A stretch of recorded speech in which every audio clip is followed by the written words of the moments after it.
సిద్దిపేటలో హరీష్ రావు మాట్లాడుతున్నారు. లైవ్ లో చూద్దాం.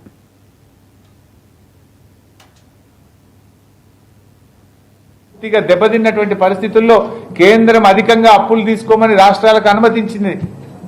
ఉదయ్ స్కీమ్ ద్వారా కేంద్ర ప్రభుత్వం డిస్కాంల అప్పులను రాష్ట్ర ప్రభుత్వం మీద నెట్టింది. అవి కూడా ఇలా కలుపుకొని ఉన్నాయి. అన్ని కలిపితే 3,22,000.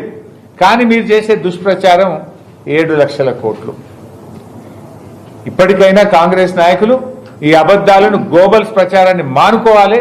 మానుకోకపోతే మాత్రం ప్రజలే మిమ్మల్ని నిలదీస్తారు. మీ గ్యారంటీలు అమలు చేసే చేతగాక ఇలాంటి తప్పుడు మాటలు తప్పుడు కూతలు కూస్తున్నారు కాంగ్రెస్ పార్టీ నాయకులు.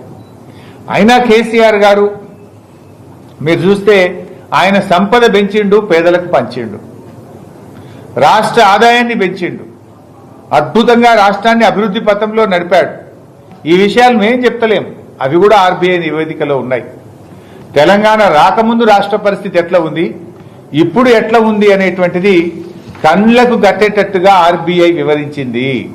ఉదాహరణ చూస్తే జిఎస్డిపి 2013-14లో 4,30,000 కోట్లున్న జిఎస్డిపి మా ప్రభుత్వం దిగిపోయే నాటికి 15 లక్షల కోట్లకు పెరిగింది. అంటే 4,30,000 ఎక్కడ, 15 లక్షల కోట్లు ఎక్కడ? అంటే 249% జిఎస్డిపి పెరుగుదల సాధించింది బీఆర్ఎస్ ప్రభుత్వం. తలసరి ఆదాయం 2014-15లో 1,03,889 ఉంటే 2023-24 నాటికి 3,56,564 రూపాయలకు తలసరి ఆదాయం పెరిగింది. అంటే తలసరి ఆదాయంలో మా 10 ఏళ్ల బీఆర్ఎస్ పాలనలో 243% వృద్ధి రేటును మేము సాధించాం.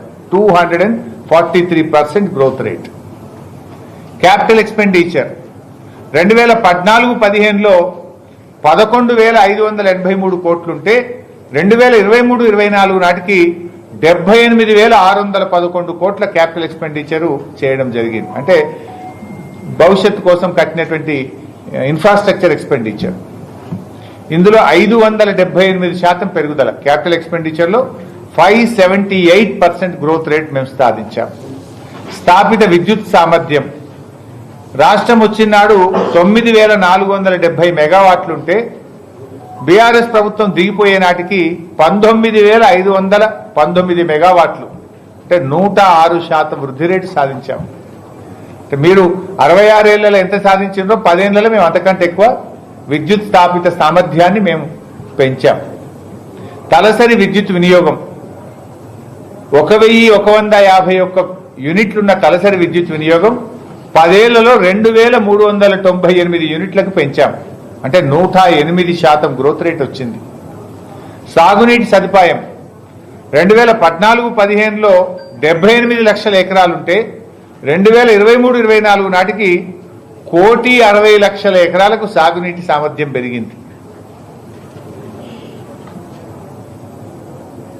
82 లక్షల ఎకరాల కొత్త ఆయకట్టును మా ప్రభుత్వం సాధించింది. స్థిరీకరణ కావచ్చు, కొత్త ఆయకట్టు. మొత్తంగా 78 లక్షల నుంచి 1,60,00,000 ఎకరాలకు ఆయకట్టు పెరిగింది. అంటే 105% సాగునీటి ఆయకట్టును పెంచింది బీఆర్ఎస్ ప్రభుత్వం. సాగు విస్తీర్ణం 1,55,00,000 ఎకరాలున్న సాగు విస్తీర్ణాన్ని 2,29,00,000కు పెంచాం. 10 ఏళ్ల పాలనలో 2,29,00,000కు సాగు విస్తీర్ణం పెరిగింది. ఇది 47% వృద్ధి రేటు. ధాన్యం ఉత్పత్తి 2013-14లో 91 లక్షల మెట్రిక్ టన్నులుంటే 2023-24 నాటికి అది 2 కోట్ల మెట్రిక్ టన్నులకు పెరిగింది. 119% ధాన్యం ఉత్పత్తి పెరిగిందని రిజర్వ్ బ్యాంక్ ఆఫ్ ఇండియా చెప్పింది, నేను చెప్పట్లేదు. ఇట్లా నిరుద్యోగంలో కూడా 94% నుంచి 73% తగ్గింది. వైద్యంపై ప్రభుత్వ ఖర్చు 2,650 కోట్ల నుంచి 7,303 కోట్లకు పెంచాం. అంటే 175% పేదల వైద్యం మీద బీఆర్ఎస్ ప్రభుత్వం ఎక్కువ ఖర్చు పెట్టింది. అదేవిధంగా మెటర్నల్ మోర్టాలిటీ రేట్ అప్పుడు చాలా ఎక్కువ ఉండే. ప్రతి 1,00,000 మందికి 35 మంది చనిపోయేవాళ్ళు. నవజాత శిశువులు, దాన్ని 21కి తగ్గించాం, న్యూ బార్న్ బేబీస్. మాంసం ఉత్పత్తి 2014-15లో 5 లక్షల టన్నులుంటే 2022-23కు 10 లక్షల టన్నులు, డబుల్ అయింది. 10 లక్షల టన్ను డబుల్ చేసినాం 10 ఏళ్లలో.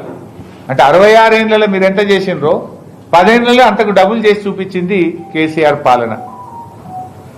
రోడ్ల పొడవు 2014-15లో 92,000 కిలోమీటర్లు ఉంటే 2023-24 నాటికి 140,000 కిలోమీటర్లకు పెరిగింది. అంటే 52% రోడ్ల సౌకర్యం పెరిగింది, కొత్త రోడ్లు వేశాం. ఫారెస్ట్ అటవీ విస్తీర్ణం 2014-15లో 80,000 హెక్టార్లుంటే 2022-23 నాటికి 2,94,000 హెక్టార్లు, అంటే 266% పెరిగింది. సంపద పెంచిండు కేసీఆర్, సంపద పంచిండు కేసీఆర్, పేదలకు పంచిండు కేసీఆర్. 9.5 ఏళ్ల బీఆర్ఎస్ పాలన రాష్ట్రానికి లక్షల కోట్ల రూపాయల ఆస్తులను సమకూర్చింది. అది ఎక్కడ చెప్తలేరు.